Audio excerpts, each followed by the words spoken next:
नमस्कार किसान मित्रों, वंदे मातरम, वंदे गौ मातरम। हम आज अति विशेष किसान से मिलेंगे, माननीय आदित्य भाई खोत, और उनका इंटरव्यू भी ले रहे सिद्धेश जी, जो दिन रात इस युवा उम्र के अंदर बहुत ही अच्छे से किसानों की सेवा दे रहे, सबको गाइडलाइन दे रहे और बहुत अच्छे से कार्य कर रहे। आदित्य भाई का विशेष इसलिए मैंने बोला क्योंकि आज पूरे भारत भर में आम के खेतों में दिक्कत है। गुजरात में भी जो गिर मूल विस्तार है, कच्छ है, सब जगह पे दिक्कत है। महाराष्ट्र में भी दिक्कत है। और ये जिस आम की वैरायटी में काम करते हैं वो तो बहुत ही मतलब ऐसा है, सेंसिटिव फसल है सबसे आम की फसलों में से, जो है अल्फांसो, आफूस कैरी, आफूस आम। तो आदित्य भाई खोत 30 साल पुराने आम के बागान है उनके। पिछली लगभग 2 पीढ़ी से अच्छे से खेती कर रहे, और उन्होंने इसी साल से गौ कृपा अमृतम का उपयोग शुरू किया। लगभग 100 पेड़ पे लिया और 100 के 100 पेड़ में जबरदस्त आम लगे हुए हैं। मैं उतना ही कहूंगा कि आदित्य जी ने वहां की देशी नस्ल के गोबर और गौ कृपा अमृतम का समन्वय किया, और जो पूरे भारत भर में आम की ग्लोबल वार्मिंग की वजह से जो दिक्कत है कि फ्लावरिंग फ्रूट में कन्वर्ट नहीं हो रहा है, फ्रूट है वो नीचे गिर रहा है, तो उसी के सामने आपने दुनिया की सबसे जटिल आम की फसल हाफूस को कैसे अच्छे से उन्होंने मैनेज किया है, कितने अच्छे फल है, इस वीडियो में सारा डिटेलिंग देखेंगे। उन्होंने हर एक चीज एकदम सूक्ष्म दृष्टि से बात करी है। उनका 75% खर्चा कम हो गया है और प्रोडक्शन काफी बढ़ चुका है, और फल की साइज एक सरीखी कंसिस्टेंट आई है। तो ऐसे ही सभी किसान अगर सूक्ष्म दृष्टि से अभ्यास करना सीखेंगे, अच्छे से प्रयोग करना सीखेंगे, प्रोटोकॉल को अच्छे से उपयोग करेंगे, तो परिणाम निश्चित कुछ अलग लेवल का होगा। तो गांव छोड़ के शहर नहीं जाना पड़ेगा। तो मैं आदित्य जी को और सिद्धेश जी को विशेष धन्यवाद कहता हूँ कि दोनों युवा है, और युवा लोगों को मैं उतना ही कहूंगा गांव के कि इन दोनों युवा से आप जरूर प्रेरणा लीजिए। और बिल्कुल इनके आम के बागान, जब पूरी भारत भर में ये दिक्कत है और आम कैसे खड़े आप देख सकते हैं। तो मैं उतना ही कहूंगा कि गुजरात में भी जहां पर भी गोबर और गौ कृपा का अच्छे से उपयोग हुआ, मैंने एक घर का भी मेरा वीडियो आएगा, साथ में दूसरे भी किसान मित्र है, उनके वहां पर भी सुंदर परिणाम है। तो अगर हम कोई भी खेती करते हैं तो देशी गाय का गोबर और गौ कृपा अमृतम जहां मिलता है, परिणाम अतुलनीय हो सकता है। बस उतना ही करना है कि सही प्रोटोकॉल, सही ढंग से हमने बोला है उतनी मात्रा में गोबर, वैसे गौ कृपा अमृतम देना। तो आइए मिलके गाय आधारित भारत का पुनर्निर्माण करते हैं। मैं विशेष आदित्य जी को धन्यवाद कहूंगा कि सब लोग शहर की तरफ जा रहे, तब वो रुक के एक युवा अच्छे प्रेरणादायी कार्य कर रहे। तो आदित्य जी और आपके पूरे परिवार को विशेष धन्यवाद कि आपने गाय आधारित खेती को चुना। कोकण कपिला को भी सम्मान पूर्वक आप घर पे लेकर के आए, और सिद्धेश जी आपने जाकर के इनको सम्मान दे करके अच्छे से डिटेलिंग में काम किया। तो सिद्धेश जी और आदित्य जी और आपके पूरे परिवारों को धन्यवाद, क्योंकि सिद्धेश जी का परिवार भी मुंबई में है और वो भी इनको अलाउ करके गांव में इन सेवा में जुड़ के दे रहे। तो उन सभी परिवारों को हृदयपूर्वक धन्यवाद। ये वीडियो थोड़ा डिटेल में होगा ताकि आप अच्छे से समझ पाए कि उनके केमिकल के खर्चे कितने थे, कौन से केमिकल डालने पड़ते थे, वो सारा चीज जीरो करके गौ कृपा से हो सकता है क्या। तो ये जटिल से जटिल फसलें वहां पे हुई। હું ખેડૂત મિત્રો ગુજરાતીમાં વચ્ચે એટલી જ વાત કરીશ કે આપણા ગુજરાતમાં ખૂબ તકલીફ છે આ વખતે આંબામાં। તો અમારા ઘરમાં તે અને આ આદિત્યભાઈ છે એમને ત્યાં કેરીની ખૂબ સરસ પરિણામ છે। તમે આ જોવો, સમજો, અને ગુજરાતમાં પણ જ્યાં એકદમ પ્રોપર છાણ અને ગૌ કૃપા અમૃતમ વાપર્યું છે ત્યાં કેરીના પરિણામો અલગ છે। એટલે मैं अभी बीच में गुजराती इसलिए बोला क्योंकि गुजरात में भी बहुत सारी दिक्कत है। सभी वैज्ञानिक मित्रों, किसान मित्रों को धन्यवाद। वंदे मातरम, वंदे गौ मित्रों, वंदे मातरम, वंदे गौ मातरम। मैं सिद्धेश पाटिल आप सभी का इस वीडियो में स्वागत करता हूँ। आज हम जो महाराष्ट्र है वहाँ के जो कोकण प्रांत जिसे देवभूमि कहा जाता है, आज वहाँ पे है। तो कोकण प्रांत में जो रत्नागिरी जिला है उसके अंदर दापोली तालुका है। उस दापोली तालुका में जो शिरवणे करके गांव है, उस शिरवणे गांव में आज हम है। तो यहाँ पर हमारे साथ एक बहुत प्रगतिशील किसान आदित्य खोत जी है। इन्होंने इस साल जो विश्व प्रसिद्ध अल्फांसो जिसे हम हापूस आम कहते हैं, उस हापूस आम के ऊपर प्रयोग किया है गौ कृपा अमृतम का और जैविक कृषि का। तो आइए आज हम उनसे जानेंगे कि उनका क्या अनुभव रहा, कहाँ से उन्होंने शुरुआत की, अब तक का उनका अनुभव क्या है और आगे वो क्या करने वाले। आदित्य जी नमस्कार। नमस्कार। जय गौ माता। जय गौ माता। आप सभी दर्शकों को आपकी शुरुआत से लेकर के अब तक या इसके आगे आप क्या करने वाले और क्या क्या किया, आपका अनुभव क्या रहा, ये आप विस्तार में सभी को बताइए। पहले तो मैं अभी मेरा पूरी जानकारी ये है वो सिद्धेश जी ने दी है कि हम मेरे पिछले 2 पीढ़ी से मैं ये हापूस आम का यहाँ पे हमारे यहाँ पेड़ है, बगीचा है, और दापोली तालुका में और रत्नागिरी जिला का जो हापूस आम है वो विश्व प्रसिद्ध है। तो उसमें मैंगो का जो वैरायटी रहता है वो अल्फांसो, वो पूरे विश्व में प्रसिद्ध है। वही हमारे यहाँ प्लांटेशन किया हुआ है सब। अभी मेरे पिताजी और पिताजी के पिताजी के समय से ये बाग और बगीचा हर एक साल जैसे जैसे आगे संशोधन होता गया, उसके बारे में कोकण कृषि विद्यापीठ में रहेगा, उसके उससे उधर जाके कलम वगैरह लेके आके यहाँ के भी इस बगीचा में लगाया हुआ है। ये जी। प्लांटेशन जो पूरा हुआ है ये 1995 का है। अच्छा, 1995। हाँ, 1995 से ये सब प्लांटेशन किया हुआ है। अभी लगभग इसका आयु आप देखेंगे तो सब 30 साल के लगभग ये सब पेड़ है। अच्छा। अभी मेरे पिताजी अंकल लोग सब ये पेस्टिसाइड में बगीचा पहला करते आए थे।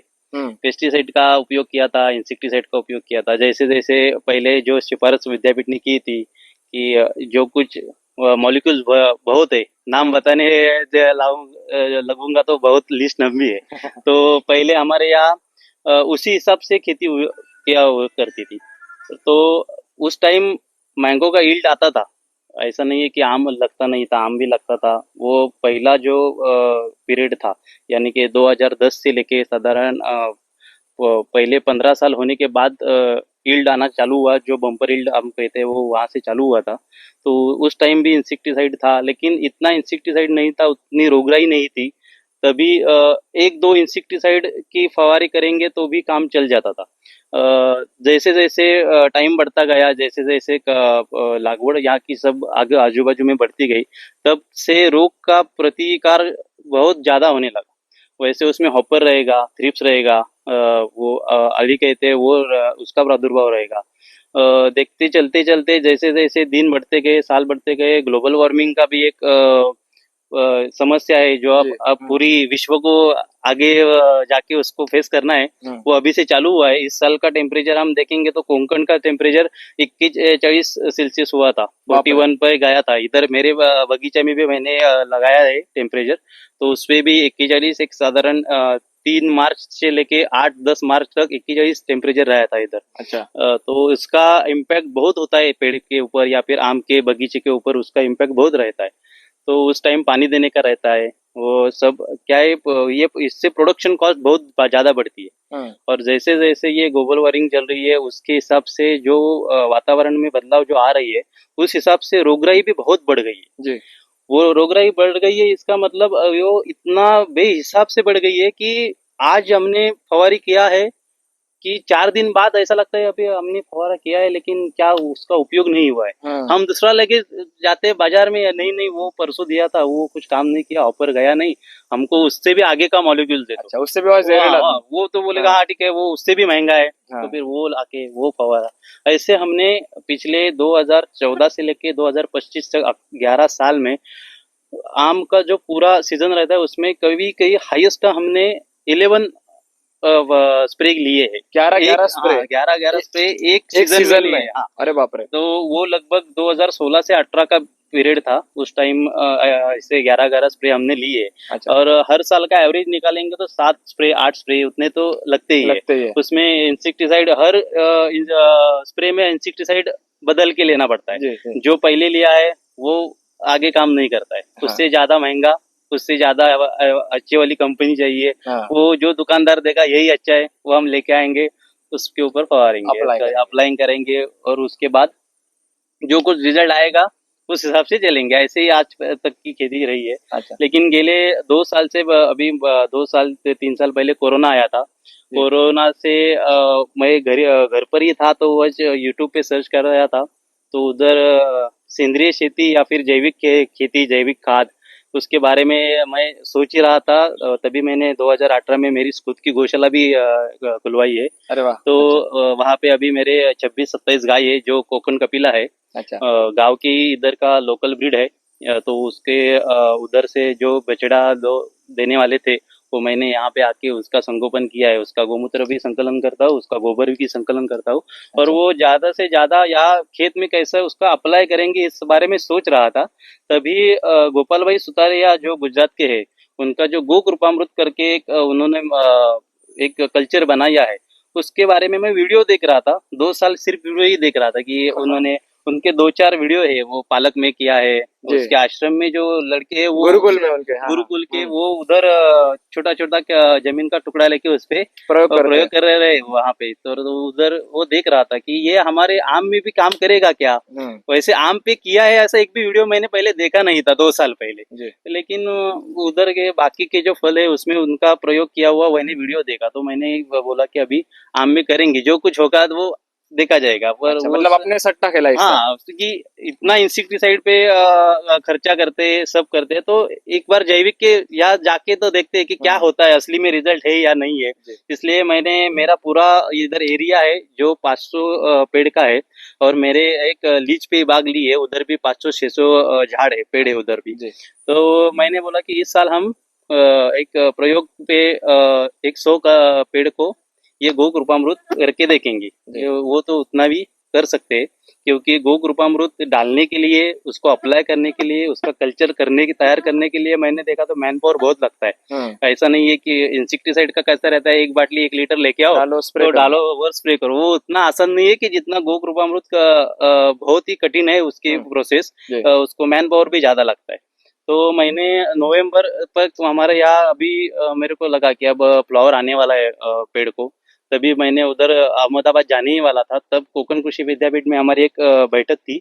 उस बैठक में उधर के कुछ लोग थे, उन्होंने बताया कि मैं ये कल्चर जो है हमारे विद्यापीठ में आया हुआ है, चाहिए तो आप यहाँ से कलेक्ट करके ले जाइए। तो उधर मैं गया था, लेकिन उसके बाद सिद्धेश जी की पहचान हुई, तो सिद्धेश जी ने मुझे वो कल्चर दिया, उसका फोटो लिया वो उधर उनके रिकॉर्ड के लिए, और मैं वो लेके आया। वो उस तारीख का 22 नवंबर तारीख था, तो उस तारीख को मैं लेके आया। जी। और उसके बाद 22 तारीख का आने के बाद ये करना ही था, तो 23 तारीख को मैंने लगभग उसका सब सेटिंग किया, ड्रम लेके आया, उसमें जो ताक रहता था वो, तो एक दिन मुझे तो वो दही के लगाने को गया, और वो छाछ बनाने के लिए। छाछ हाँ। बनाने के लिए गया। वो छाछ बनाने के बाद 24 तारीख को मैंने ये कल्चर डेवलपमेंट के लिए रख दिया। 2 लीटर छाछ लगाया, 2 लीटर गुड़ उसमें डाला, और पानी भर के वो 2 लीटर कल्चर दिया था वो उसमें डाला। तो पहला कल्चर का ड्रम पहले 7 दिन में तैयार हुआ। वो लगभग 2 दिसंबर या 3 दिसंबर तक पूरा कल्चर तैयार हुआ।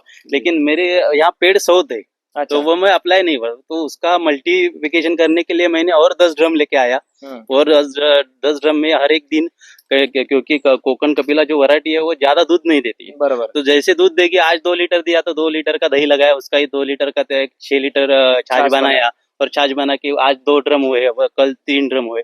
उस हिसाब से पहले चालू किया। वो चालू करने के बाद हमने अप्लाई करना था। अप्लाई कैसे करेंगे, जमीन में देंगे या फिर स्प्रे करेंगे? तो हमारे यहाँ चर्चा चल रही थी, मेरे भाई भी थे, तो हम बोले नहीं, दोनों सही साइज से देंगे, स्प्रे भी करेंगे और जमीन में भी देंगे।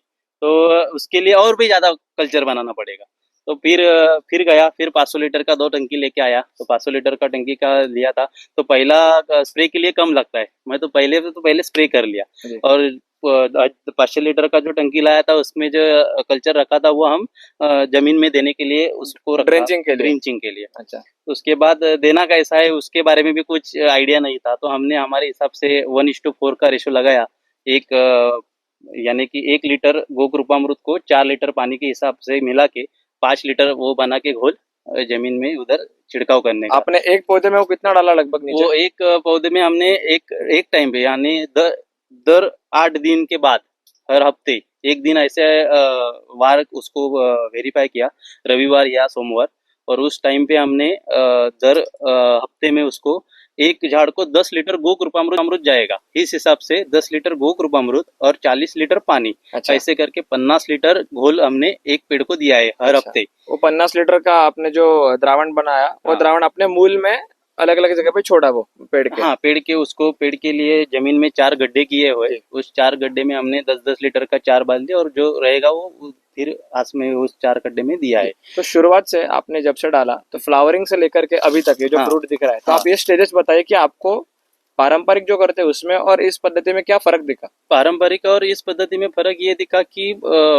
इस फ्लावरिंग आने के बाद जो फ्रूट लगने का जो सेटिंग कहते हैं वो इतना बहुत ज्यादा हुआ कि एक फ्लावरिंग तो ज्यादा आया ही था।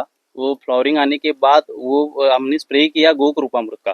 गोकृपामृत में वैसे गुड़ का एक अलग ही स्वाद, स्वीटनेस रहता है, और छाछ का भी एक अलग खुद का स्वाद है। तो उस स्वाद से आजू बाजू का जो मक्खियाँ थी, मधमक्खियाँ, वो इधर आके आकर्षित हो गई। तो उसके हिसाब से यहाँ पे जो सेटिंग रहता था, पॉलिनेशन जो है वो बहुत अच्छा हुआ था।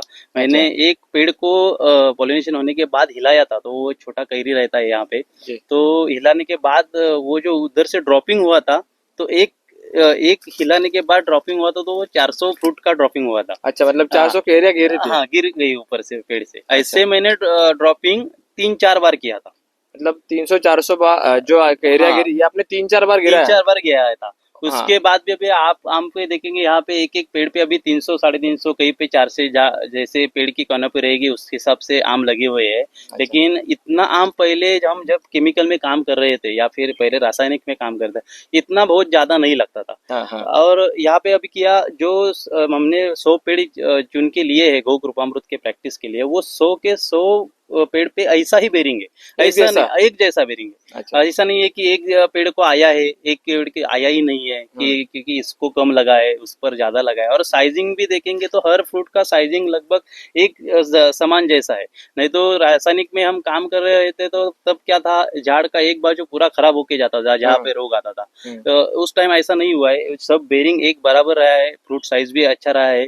और ये हार्वेस्टिंग के लिए भी एक टाइम ही आएगा। अच्छा। ये बहुत अच्छा है। रासायनिक में ऐसा बिल्कुल नहीं होता। रासायनिक में एक आगे एक पीछे, उस पे रीफ्रोलिंग का एक स्टेज रहता है, वो जो हापुस वैरायटी में बहुत ज्यादा परेशान करता है। अच्छा। यानी कि जब आम अभी हार्वेस्टिंग के आने के बाद भी जब रीफ्रोलिंग होता है, यानी कि इधर से फिर से फूल आता है, फूल आता है और ये ड्रॉप हो जाता है इतना बड़ा भी। तो इधर अभी इस साल में ये अभी इतना भी हमको लगे कि इधर रीफ्लोरिंग का प्रॉब्लम नहीं आया है। अच्छा। और ये रीफ्लोरिंग का प्रॉब्लम ये तो आगे आने वाले जो हमने पैक्लो की जो प्रैक्टिस जो करते हैं लोग, उसको ये रीफ्लोरिंग का प्रॉब्लम तो आता ही आता है। अच्छा। उसके लिए फिर वो जिब्रेलिक एसिड की प्रैक्टिस करते हैं कुछ लोग और कई संजीवक बाजार में उपलब्ध है, वो भी एक एक करके अभी प्रयोग चालू कर रहे हैं।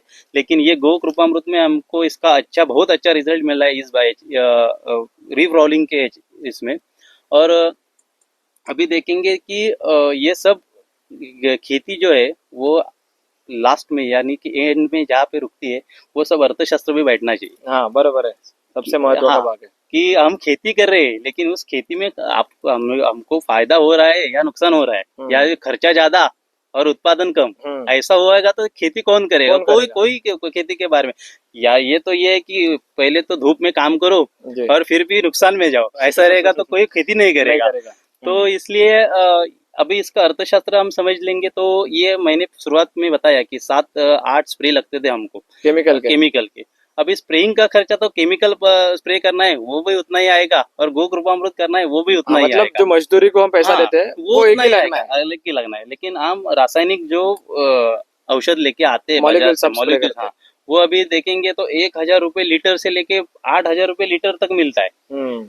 ये 1 लीटर आने के बाद 1 लीटर पूरे 100 कलम पे छिड़काव करेंगे तो 1 लीटर से भी ज्यादा लगता है, 2 लीटर लगता है, 5 लीटर दिखता है। उसका वो प्रमाण आता है, उसके हिसाब से लेना पड़ता है। कभी जिस मॉलिक्यूल का रहता है 1 लीटर को 1 मिली लगेगा, कोई 1 लीटर को 3 मिली भी चलता है, कोई 1 लीटर को 5 मिली भी लगता है। तो उस हिसाब से वो लेके आने का एक स्प्रे करने का अभी 100 पेड़ को अगर हम स्प्रे करना है तो 8,000 के 10,000 15,000 तक ये मॉलिक्यूल्स का खर्चा आता है। लेकिन वो एक ही लेके नहीं चलता है। अभी आप इंसेक्टिसाइड लेंगे तो फंगिसाइड अलग से लेना पड़ता है। करेक्ट, दोनों एक मॉलिक्यूल नहीं मिलता है बाजार में, दोनों अलग अलग लेना है। वो फंगिसाइड का 1,000 रुपये अलग सा लगेगा और इंसेक्टिसाइड का 1,000 रुपये अलग से लगेगा। तो एक ही 2 मॉलिक्यूल, कभी कभी ऐसा होता है 2 नहीं 3 लो, 3 नहीं 4 लो, 5-5 मॉलिक्यूल भी एक टाइम हमने एक ड्रम में छिड़काव करने के लिए लिए है। उस हिसाब से उस छिड़काव करने के लिए जो खर्चा आता है वो बहुत, यानी कि 15-15 हजार एक स्प्रे का इधर का खर्चा हुआ आपका था। एक पूरे सीजन का लगभग अंदाजन, अभी जितना प्रयोग में अपने पेड़ लिए, हाँ, तो उसका अंदाजन खर्चा रासायनिक में कितना आता है और गौ कृपामृत में अभी तक आपको कितना आया, इसका तुलनात्मक आप किसानों को एक आंकड़ा दीजिए। अभी मैंने ये प्रैक्टिस किया है गो कृपामृत का, वो हर हफ्ते किया है। अभी दर हफ्ते किया है, यानी कि दर हफ्ते स्प्रे भी किया है और ड्रिंचिंग भी किया है। उसको मेरे को इस यहाँ पे 100 पेड़ के लिए लगभग 500 से 600 लीटर स्प्रेइंग के लिए गो कृपामृत होता है, और जमीन को अंदर पेड़ के मूल में देने के लिए भी उतना ही साधारण 600 या 700 लीटर लगता है। यानी कि हम बैच जो तैयार करते हैं वो हजार लीटर का करते हैं, तो 2000 लीटर हमारे एक यहाँ पे होता है। तो 2000 लीटर गो कृपामृत करने के लिए अभी हम उसका खर्चा देखेंगे तो लगभग 2000 का ही आता है। हाँ 2000 रुपए में 2000 लीटर पूरा तैयार हो जाता है। मतलब 1 रुपए लीटर आपको हाँ, 1 घर रुपए पे लीटर पे तैयार हो जाता घर पे है। कॉस्ट घर पे, पड़ता है हाँ। आपको। अच्छा यानी कि उसमें गुल का 2 किलो गुल 200 लीटर के लिए लगेगा, 2 लीटर छाछ 200 लीटर के लिए, 2000 लीटर के 20-20 किलो लगेगा। एक गुड़ का भाव देखेंगे तो लगभग 50 रुपए से मिलता है, तो 1000 रुपए गुड़ का हुआ। और गो कपिला हमारे घर की है, उसका हिसाब हम अभी 50 रुपए गाय का दूध जो बाजार के मिलता है उस हिसाब से लगाएंगे, तो दूध का ही रेट लगाएंगे तो दूध का भी 1000 रुपए होगा। 2000 में पूरा लगेगा। उसका मैन पावर लगता है, मैन पावर तो रासायनिक में भी लगता है, ऐसा नहीं है। लेकिन ये छिड़काव करने के लिए जो जमीन में छिड़काव करते हैं उसके लिए थोड़ा मैन पावर ज्यादा लगता है, लेकिन जो रासायनिक का जो हिसाब है उस हिसाब से बहुत ही कम है। यानी कि एक लीटर अभी गो कृपामृत हमने जो 2000 लीटर किया है, उस एक बारे का एक छिड़काव और एक जमीन में देने का खर्चा 2000 रुपए है। अच्छा सब पेड़ों को सब पेड़ों को 100 पेड़ को अच्छा। अभी देंगे तो 2000 रुपए का गो कृपामृत लगेगा। तो अभी और शुरुआत से लेकर आज तक हाँ। आपका पूरा खर्चा कितना होगा गो कृपा से? अभी मेरे को वैसे अभी दिसंबर जनवरी फरवरी मार्च 4 महीने हुए मैं हर हफ्ते दे रहा हूँ, यानी कि 16 बार मेरा ये देखे हुआ है। जी। हर पेड़ को मैंने दिया है, तो 16 बार में अभी लगाएंगे तो एक लगभग 40 से 50 हजार तक सबका खर्चा हुआ है। वो मजदूर लोग की मजदूरी धर के वो मजदूरी स्प्रेइंग देके। हाँ। और अच्छा। ये अभी आप इंसेक्टिसाइड में जाएंगे तो एक ही स्प्रेइंग का खर्चा कभी कभी 40 हजार तक जाता है। अरे बाप रे एक स्प्रे का। हाँ। जब हम 5 मॉलिक्यूल की बात करें तो वो जब 5 मॉलिक्यूल एक साथ लेना पड़ता है तो एक ही स्प्रे का खर्चा 40 हजार जाता है। अरे बाप रे, तो पूरे सीजन का कितना होता होगा तो अंदाजा? पूरा सीजन का लगभग 2 से 2.5 लाख तक या फिर कभी कभी 3 लाख तक जाता है। अरे बाप रे। और उस हिसाब से यील्ड बोलेगा तो उतना यील्ड भी नहीं आता है। तो जैसा केमिकल में आप लगभग आप पकड़ के चलिए 1.5 से 2 लाख आपने खर्चा किया, तो उस बार का बेरिंग में और अभी आपने जो 40-50 हजार खर्चा किया है, हाँ। इसके बेरिंग में इसमें क्या फर्क दिख रहा है आपको? इस बेरिंग में ये तो पहले बताया कि ये हर एक पेड़ को वैसे समान आम लगे हैं जी। वो ऐसा रासायनिक में नहीं होता है। अभी हमने 100 पेड़ के लिए प्रैक्टिस किया है तो उसमें अभी 40 पहले आएगा ही नहीं। 40 आएगा तो 60 में भी ये आधा आया। इस पेड़ की एक इधर की जो टहनी है वो आई ही नहीं है, ऐसा रहेगा। उसके ऊपर उसके बाद उस पर रोग इतना आता है कि उस हॉपर का बहुत अटैक रहता है, थ्रिप्स का अटैक रहता है, उसके बाद सनस्ट्रोक रहता है। ऐसे कर करके लास्ट सीजन में हमारे जो हार्वेस्टिंग के लिए आम बचता है वो बहुत कम बचता है। आम आता बहुत है, दिखता बहुत है। परिपक्व आम बहुत कम मिलता है। हाँ, वो लास्ट स्टेज तक जाने के लिए पेड़ से आम निकालेंगे तो 200-300 एवरेज उतना भी नहीं आता है। अच्छा। कभी कभी 100 भी आता है। यानी को हर पेड़ का लगाएंगे 40 तो पहले ही गए, तो बचे 60 में भी ऐसा हुआ एक आया नहीं है, एक आधा ही कलम पे पेड़ पे आम है, आधे पे आम नहीं है। और उसके बाद ये जो क्लीननेस देख रहे हैं इसके बारे में मैं बहुत ही पहले बताना चाहिए था कि आम जब लगता है उसके बाद हॉपर का अटैक होता है। हॉपर अटैक होने के बाद उस पे जो काला कलर का वो डांबर जैसा, हम यहाँ पे हमारे जो मजदूर लोग बोलते हैं वो डांबर जैसा लग रहा है। यहाँ इस साल अजीब वो इतना भी नहीं है पूरे। मतलब हर साल लगभग आपके आम के ऊपर काले धब्बे आते हैं। हाँ, और ऊपर से दिखने में इतना अच्छा नहीं होता, लेकिन इस बार आपका पूरा आम साफ है। तो ये साफ होने से क्या फर्क पड़ता है? साफ होने में अभी आप बाजार में जाएंगे, आप भी जाओ मैं भी जाओ, कोई भी इंसान जब बाजार में खरीदी के लिए जाएगा, कौन सा भी फल है, आम ऐसा नहीं, जो काला दिखेगा तो उसको कौन खरीदेगा ना। हाँ। अब जो जिस फल का जो कलर है वो कलर उसको नहीं है। अब आम तो थोड़ा सा ऑरेंज और पीला रहता है, वो उसको काला दिखेगा तो कौन लेगा, वो बोलेगा ये खराब है। अंदर से खराब नहीं होता है आम, जो खेती करने वाला है उसको पता है। लेकिन वो जो डिस्प्ले रहता है, यानी कि जो दिखता है वो बिकता है, ऐसा नहीं है। और वैसे भी खाने के लिए भी एक नियम है कि पहले इनसे इंसान आंखों से खाता है, फिर नाक से खाता है, और फिर मुंह में जाने के बाद उसको असली स्वाद चखता है। तो दिखेगा अच्छा नहीं तो कौन लेगा। तो मार्केट में उसका रेट भी ज्यादा अच्छा मिलता है। अभी इस आम को अभी हमने बाजार में लिया तो 400-500 रुपए डजन में हमारा रोज का लगेगा, बिकेगा। तो ये उससे 200 रुपए और ज्यादा रेट से लेंगे, और उसकी मांगनी बहुत अच्छी रहेगी। उसका सप्लाई भी बहुत ज्यादा रहेगा, उसकी मांगनी अच्छी रहेगी, इसलिए आम खपने के लिए कुछ दिक्कत नहीं आएगा। हाँ, बिकने के लिए वो बहुत बाजार में गया 2-4 घंटे में वो सब बिक जाएगा। अच्छा, ये पूरा हाँ, यानी कि जो क्लीन रहेगा वो पहले जो दिखता है वो बिकता हाँ, है, हाँ, ऐसा ही सही वहाँ बात। भी होगा। और ये हम सब लेके जाएंगे। अभी यहाँ पे मेरे बगीचे में इस साल मैंने पूरा जैविक में किया था, तो उसका वीडियो मैंने भी मेरे हिसाब से 2-3 वीडियो किए थे। और 2-3 लोग हमारे हर साल जो हमारे यहाँ से आम लेके जाते हैं, वैसे मेरा आम पुणे, मुंबई, बड़े बड़े शहरों में मैं खुद का ही सेलिंग है सिस्टम लगाया हूँ, उधर बिकता हूँ। तो एक कंपनी आई थी, उन्होंने बोला आपने ये सब प्रैक्टिकल किया हुआ है क्या? तो मैंने उनको ये सब दिखाया कि मैंने ये गोकृपामृत किया है, मैंने ये हमारी गाय है, इस गाय का गोबर है, वो गोबर डाल रहा हूँ, वो ये सब कर रहा हूँ। तो उन्होंने सीजन से पहले मेरे को 800 साढ़े 800 डजन का ऑर्डर दिया है अरे कि ये बाप रे। जैविक है तो हम्म, हमको चाहिए। हम्म, यानी कि आपको ऐसा भी है, अभी भारत की संस्कृति है कि पहले से ही जैविक थी। हम्म, थोड़ा बहुत हरित क्रांति के बाद हम इंसेक्टिसाइड या फिर नए प्रयोग हो गए, रासायनिक की तरफ रासायनिक बढ़े। की तरफ बढ़ गए। उससे क्या हुआ, दिन ब दिन रासायनिक का प्रयोग इतना बढ़ता गया है कि जमीन का जो मातृभूमि का जो जमीन है उसकी जो क्वालिटी रहनी चाहिए, उसमें जो जीव जंतु रहने चाहिए, उसमें जो जीवाणु चाहिए वो नहीं है। उसमें गिरावट आई है। उसमें बहुत गिरावट आई है। हम्म, किधर किधर ये भी पाया गया है कि वो मृत सॉइल भी मिट्टी घोषित किया पूरी है, पूरी बंजर हो वो चुकी पूरी है। बंजर हो गई, उधर कुछ उगता भी नहीं है अभी। अच्छा। उस प्रोडक्टिविटी, उस जमीन को प्रोडक्टिविटी में लाने के लिए गोबर ही, हमारी संस्कृत में, हमारे वेदों में, हमारे शास्त्रों में यही लिखा है, गोबर ही इसका सबका हाँ, सोल्यूशन है। गौमय वस्ते गोमय लक्ष्मी। वस्ते लक्ष्मी यही है। हम्म, तो अभी गो कृपामृत से गो का सेवा भी होगा।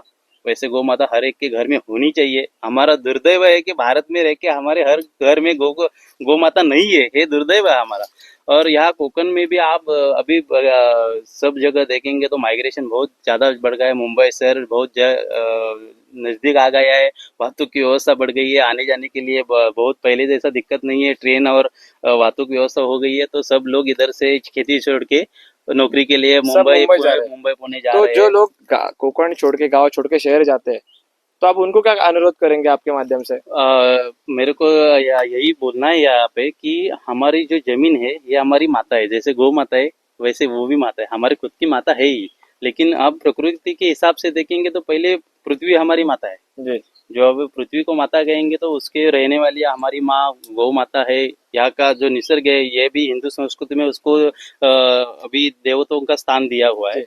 तो उधर आइए, अपने मातृभूमि भी आइए, जो अपनी जमीन अपने को मिली है पूर्वजों से, उनका भी शुक्रिया है कि उन्होंने इतने टाइम से बेचा नहीं है, इसलिए हमको मिला है। अभी ये प्रॉब्लम तो बहुत है कि पीछे से पीढ़ी ने सब संभाल के रखा है, आगे की पीढ़ी बेच के निकल जा रही निकल है। जाते हैं। हाँ, तो हमारे यहाँ पे आइए, इस बगीचा ऐसा नवीन नवनवीन शोध यहाँ पे अपनों को करने चाहिए। अभी नई पीढ़ी इसमें नया नहीं करेगी तो कौन कौन करेगा? करेगा? नया को करना है, नया तो माइंड सेट भी नया चाहिए। और वैसे भी इस सब को लिए अंग मेहनत भी करनी पड़ती है, तो वो प्रोडक्टिविटी भी अपने अंदर चाहिए। और गौ माता रखेंगे तो हेल्दी भी रहेंगे। ये विष मुक्त अन्न है, इसमें कोई रासायनिक नहीं है, तो हमारी हेल्थ भी अच्छी रहेगी, आयुष्मान बढ़ेगा। और इससे बहुत आगे जाके भी कहता हूँ कि अगली पीढ़ी के बारे में आप जब सोचेंगे, अभी आप सभी सोशल मीडिया पे देख रहे हैं कि आगे का क्या, अभी भविष्य क्या है? भविष्य क्या है भारत का।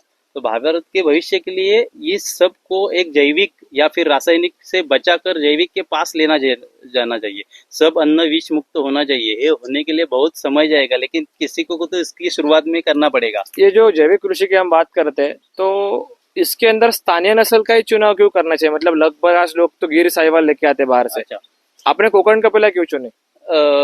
कोकण कपिला चुनने का मकसद ये था कि हमारे यहाँ बहुत ही हिली एरिया है, पहाड़ी एरिया है। तो गिर या फिर साहिवाल रहेगा तो उसका शरीर यष्टि है बहुत ही बड़ा रहता है। और ये इधर अभी हमारे यहाँ जो पहाड़ी एरिया का रहेगा, तो गिर है वो समतल भाग में रहने वाली, या फिर गुजरात के कच्छ के वहां से आती है। साहिवाल भी रहेंगे तो वो राजस्थान से आती है। तो यहाँ पे बहुत ही सपाट एरिया है, उसको यहाँ पे चलने के लिए, फिरने के लिए बहुत ही तकलीफ हो जाती है। यानी मैंने भी एक 5-6 साल पे गिर लाया था, और अच्छा। यहाँ पे पहाड़ी एरिया पे वो गिरी बारिश की वजह से, और वो फिर उठ नहीं पाई। उसका वजन इतना हेवी था कि उसका हड्डियों में फ्रैक्चर हो गया, अरे बाप और रे। उसके हिसाब से वो चल नहीं पा रही थी। तो ऐसा प्रॉब्लम आता है। और यहाँ का क्लाइमेट है, और वैसे भी और यहाँ की बहुत बारिश। बहुत बारिश, वो भी उसको बारिश में उसको भी थोड़ा अलग से ट्रीटमेंट करना पड़ता है। हाँ, हाँ, बाकी नस्लों को। सभी नस्लों का। अभी आप गिर बोल रहे हैं या साहिवाल बोल रहे हैं, हमारे यहाँ एचएफ भी लाके हुए है, जर्सी भी है, वो तो अलग हिसाब है। उनको तो फैन लगा के एसी लगाने पे बैठते हैं, लेकिन हम बोलेंगे वो एसी के खर्चे में हमारे गो कोपिला दो आप संभाले, वो नहीं होगा। हाँ, मतलब लेकिन दो कोकण कपिला संभालने जितना लोगों को में तैयारी नहीं, तैयारी नहीं लेकिन है। महंगा खर्चा करके एचएफ जर्सी रखना है। एचएफ जर्सी लगना है उसका। अच्छा, तो उनको लगता है कि वो दूध के हिसाब से हम पैसा कमाएंगे, लेकिन जो गो कोपिला हमारे यहाँ गोमूत्र या गोबर अब ये पेड़ में हम या फिर खेती में इस्तेमाल करेंगे, तो वो दूध से भी ज्यादा उसका रिटर्न्स हमको इस खेती में से मिलेगा। इनका कहना है कि जो कोकण कपिला नस्ल है यहाँ की, तो वो भले दूध अगर कम देती है, तो उसके अंदर जो उसके गोबर और गौमूत्र हमें प्राप्त होता है, तो गोबर गौमूत्र का प्रयोग करके हम दूध से भी ज्यादा उत्पादन खाली पाक से ले सकते हैं। अभी इनका कहना था कि आम के अंदर इनका खर्चा बहुत था, उत्पादन कम था। इस साल इन्होंने गौकृपा अमृतम का प्रयोग किया, गोबर जैसा डाला इन्होंने पेड़ में कंपोस्ट करके, तो इनको इतना ज्यादा आम में प्रोडक्शन आया कि इनको अभी अगर दूध नहीं भी देते आपकी घर पे गाय, तो भी आप गाय रखेंगे, क्यों? तो गोबर दे रही है, गोबर दे रही है और ज्यादातर हमको अभी पैसा भी ज्यादा मिलेगा, उत्पादन ज्यादा होगा तो। और खर्चा भी कम हो रहा है, वो भी एक उत्पादन की तरह ही है। खर्चा कम होना ये हमारी कमाई है, वो होने ही वाला था। तो ठीक है, वो डिवाइड करके हम गाय के हिस्से में डालेंगे। जो अभी हमने बताया 2-2.5-3 लाख रुपए हमारा रासायनिक पे खर्चा हो रहा था, अभी इस साल मेरे को 50,000 हुआ, तो ऊपर का सब नहीं डालिए। लाख रुपए तो हम गाय की सेवा के लिए लगा ही सकते हैं, उसमें 2 गाय ज्यादा हम संभल सकते हैं, उससे 2 गाय ज्यादा संभलेंगे तो और 100 कलम पेड़ के लिए हम गो कृपामृत और कंपोस्ट का काम कर पाएंगे। ऐसे करके थोड़ा थोड़ा करके हम बढ़ाएंगे, तो आज ना कल ना परसों हमारा ये सब क्षेत्र, ये सब कोकण भूमि जैविक के आधार पे चलेगी और यहाँ की गौ माता है उसको भी संरक्षण मिलेगा। तो आप एक किसान जो यहाँ पे वो शुरुआत ही नहीं करते, प्रयोग ही नहीं करते, तो आप उनको क्या कहेंगे? अभी क्या है उनको, यानी कि क्या ये कैसा होगा वो कैसा होगा। हमारे यहाँ शिक्षा की वजह से इतना किताबी ज्ञान बढ़ गया है कि जो किताब बोलेगा वही सही, ऐसा रह गया। अभी अपने थीसिस यहाँ पे जोड़ के हमारे जैसे किसान के पास आके हमने क्या किया है ये देखने के लिए भी कोई को फुर्सत नहीं है। हाँ, ये किताब में दिया है, ये इंसेक्टिसाइड इस रोग पे ये चलता है, आया स्प्रे करके गया, ऐसा नहीं है। हमने इस पे क्या मानते, किसान का खेत ही बड़ा प्रयोगशाला है। हाँ, वो लगभग 5 से 10 पेड़ लगाए। उस आपको एरिया बहुत रहेगा तो छोटा एरिया में शुरुआत करिए, उसको अलग से करके उधर गो कृपामृत का इस्तेमाल कीजिए। जो आपको जो चाहिए जैविक में वो इस्तेमाल कीजिए, लेकिन वो गाय से जुड़ा हो। और वो तुलना करके फिर आप चयन करिए कि सबसे उत्तम कौन सा है और आपको खर्चा क्या आसान पड़ रहा है आपको। हाँ, उत्पादन भी ज्यादा है, मेहनत किसमें कम लगती है। अभी ये मेहनत कम लगती है, इसके हिसाब से क्या मैं ज्यादातर अभी मैन पावर का बहुत बड़ा इशू सब के पूरे भारतवर्ष को सहना पड़ रहा है कि खेती के काम के लिए अभी आदमी नहीं मिल रहे, यानी कि ये सब 100 पेड़ के काम अकेला आदमी नहीं कर सकता है। तो इधर अपने हेल्थ के हिसाब से भी, जब ये अभी माइग्रेशन का जो हमारा स्थलांतरण का एक मुद्दा आया था कि बाहर गए हुए लोग, अभी यहाँ पे 4 लोग और आम की खेती करने वाले जब आएंगे तो हम 4 लोग मिलके एक से इसके जुड़ के करेंगे। आज मेरा किया, कल उसका किया, परसों उसका किया, तो एक जन उसमें खेती में जुड़ जाएगा तो सबको आसान रहेगा काम करने के लिए। विष मुक्त अन्न भी ज्यादा होगा और खर्चा भी कम होगा मजदूरी का। तो किसान मित्रों, जैसे हम सुन सकते हैं कि शुरुआत से लेकर अंत तक उन्होंने पूरा हमें बताया कि कैसे शुरुआत की और अभी तक उन्होंने क्या क्या प्राप्ति की है। तो आपसे भी अनुरोध है कि आप आपके खेत के खुद वैज्ञानिक बने, ज्यादा नहीं 2, 4, 5, 10 पेड़ों से आप शुरुआत करिए, उसको आप गौकृपा अमृतम का या जो भी आपको जैविक कृषि पद्धति पसंद है उसका प्रयोग करिए और आप तुलनात्मक प्रयोग करके फिर आप चयन करेंगे सबसे अच्छा आपके लिए कौन सा है। और आप सभी से अनुरोध है कि इन्होंने जैसे कोकण कपिला, कोकण की स्थानीय जो गौवंश है उसके ऊपर काम किया, वैसे आप भी आपके स्थानीय नस्ल पे काम करिए। हम देखिए बात तो बड़ी बड़ी करते हैं, हमारे पूर्वजों का ये रखा है वो रखा है, ये हमारे बाप दादा ने करके रखा है, और गाय का जब विषय आता है, जो गाय ने हमारे इतने पीढ़ियों को दूध पिलाया, हमारे खेत जोते, तो उनका तो हम कभी उपकार पूरा फेड नहीं सकते। लेकिन जब गौपालन की बात आती है तो हम बाहर से दूसरे नस्ल लेके आते हैं दूसरे राज्यों से, और हमारी जो नस्ल है स्थानीय वो रास्ते पे रखड़ते छोड़ देती है, और फिर हम तुलना करते हैं कि गिर इतना दूध देती है और ये इतना कम देती है। तो अपने स्थानीय नस्ल के ऊपर काम करने का जवाबदारी हमारा खुद का है, और अगर हम काम करेंगे तो जैसा इन्होंने कहा कम खर्चे में ज्यादा उत्पादन, ये कृषि का जो मॉडल है ये हम अपने खुद के खेत पे अपन उसका स्वरूप देख सकेंगे। तो आप सभी का बहुत बहुत धन्यवाद, आपने यहाँ तक वीडियो देखा, और आप आशा है कि ऐसे प्रगतिशील किसानों के पास आप खुद भी जाए, ऐसे रिजल्ट्स देखें, और रिजल्ट देखने के बाद आप खुद भी इसका प्रयोग करिए। धन्यवाद। नमस्ते, मेरा नाम आदित्य मेघनाथ खोत है। दापोली से शिरोने गांव में रहने वाला हूँ। अभी हमने खेती के बारे में वीडियो किया था, गोकृपामृत के बारे में। तो उसके लिए जो छाछ लगता है, गोबर लगता है, जैविक खेती के लिए गोमूत्र का भी उपयोग करते हैं। ये हमारी कोकण कपिला के यहाँ के लोकल वैरायटी है। ये इसका वैशिष्ट्य ऐसा है कि कोकण रीजन के लिए हिसाब से ये बनाई गई है ईश्वर ने। इसके शरीर ऐसे आप देखेंगे तो शरीर से बहुत छोटी रहती है। इसका हम भी ऐसा ही रहता है जैसे गिर में बहुत बड़ा रहता है, इसमें कोकण कपिला में छोटा रहता है, क्योंकि ये गाय की शरीर इसकी छोटी बनाई है। ये दूध के मामले में भी देखेंगे तो दिन का हाईएस्ट 3 या 4 लीटर दूध देते हैं, यानी कि एक सुबह का बोलेंगे तो 1.5 से 2 लीटर, शाम का 1.5 से 2 लीटर। और दूध देने का जो पीरियड है वो भी इसका कम है। वैसे बोले तो 3 या 4 महीने ब्याह के बाद वो दूध देती है। और कोकण में इसका उपयोग बहुत से यहाँ पे नर के लिए किया जाता है, क्योंकि कोकण के पुराने खेत में बैल का जो उपयोग किया जाता है, तो बैल के लिए बैल रखने के लिए गाय का पालन किया करते थे पहले के जमाने में। दूध ये कोकण रीजन में मेन प्रोडक्ट नहीं था पहले हिसाब से। दूध का अभी ये अभी का जो कल्चर, ये दूध गाय को और दूध को जो जोड़ा गया है अभी का कल्चर का परिणाम है। पहले कोकण में दूध और गाय का कोई संबंध नहीं रहता था। वो जो देगा वो बछड़े को जाएगा, यानी कि जो नर रहेगा, जो उसका नस्ल रहेगा उसको जाएगा। और वो बड़ा वाला बैल खेत में बहुत अच्छा काम करेगा। इसलिए घर की जरूरत, अभी घर में कोई बीमार है या फिर कोई गर्भवती महिला है या फिर कोई बछड़ा घर में या बच्चा है, तो उसको हिसाब से और चाय के हिसाब से इतना ही दूध का उपयोग इसका किया जाता था। बाकी सब दूध उसका बछड़े के लिए रखते हैं कोकण में। इसलिए कोकण में गाय दूध के हिसाब से पाली नहीं जाती है, खास करूं कोकण गिद्ध की वैरायटी में। और इसका वैशिष्ट्य उसमें रोगराई कम आती है। जैसे आप अभी हाइब्रिड नस्ल देखेंगे, जैसे कि जर्सी है, उसके बाद होलस्टन है, उसमें रोगराई की बहुत ही ज्यादा मात्रा में रोग आते हैं। इसके हिसाब से उसको कोई रोग नहीं है, रोगराई नहीं है, इसके बीमार नहीं पड़ती है। यहाँ के वातावरण के हिसाब से वो चलती है। और छोटे किसान के लिए ही बनाई गई है। कोकण में बहुत बड़ा खेती का एरिया नहीं है, छोटा छोटा हिस्से में कोकण की खेती बढ़ती है। तो छोटे किसान के लिए छोटी गाय बहुत ही अर्थशास्त्र के हिसाब से और घर में रखने के हिसाब के लिए भी बहुत ही अच्छी है। और हर घर में ऐसी गौमाता होनी चाहिए। और कोकण के बारिश के हिसाब से उसके शरीर में तेल ग्रंथियां उसके स्किन के अंदर ज्यादा रहती है। इसलिए बहुत कितना भी जोर से बारिश गिर रहा है तभी वो गाय बारिश में चरने के लिए जाती है।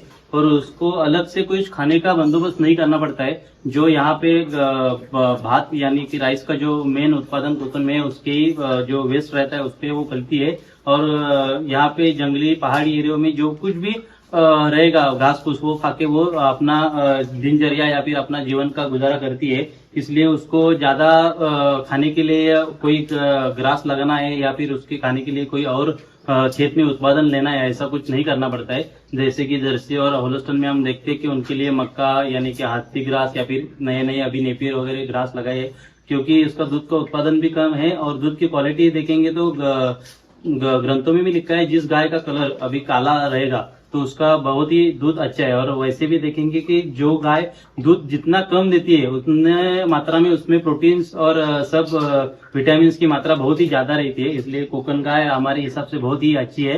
यहाँ के अभी कोकण में ट्रेंड चल रहा है कि गिर या फिर साहिवाल लेके यहाँ पे सब लोग बाहर की राज्यों से गाय लेके आ रहे हैं, लेकिन बाहर से गाय नहीं लाने का यहाँ पे जो लोकल, जहाँ भी कोकण रीजन में कोकण गिद्ध है, वैसे घाट देश पे खिल्लार है, जो नस्ल जिस लोकल वैरायटी का है वह उस पर ही ध्यान देना चाहिए और उसकी बढ़ाई अपने अपने भाग में करनी चाहिए।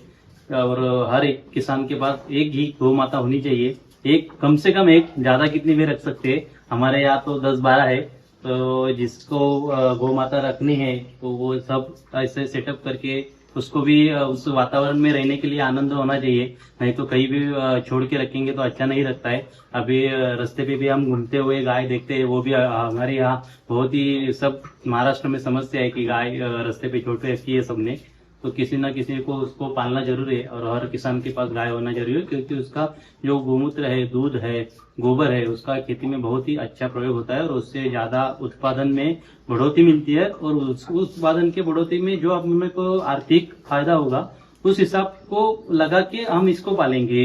इसके ऊपर कोई आर्थिक जिम्मेदारी नहीं है। वो सब जो कुछ आर्थिक खर्च उसको लगता है वो हमारे खेती से यहाँ पे आएगा, और दूध जो अपने को मिलता है वो हर गाय देती है। ऐसे इसलिए कोकण गिद्ध यहाँ के कोकण रीजन की खेती करने के किसान के लिए बहुत ही अच्छा ऑप्शन है। और अभी आने वाले साल में कोकण गिद्ध में काम होना भी जरूरी है। वैसे सरकारी दफ्तर में भी कोकण गिद्ध का अभी कुछ साल पहले ही रजिस्ट्रेशन हुआ है। अभी आने वाले दिनों में देखते हैं कोकण गिद्ध पे कैसा रिसर्च होता है, और कोकण गिद्ध भी गिर जैसी पूरे देश में प्रसिद्ध होगी, और कोकण गिद्ध का काम दिन ब दिन बढ़ता जाएगा, ये आशा रखता हूँ। धन्यवाद।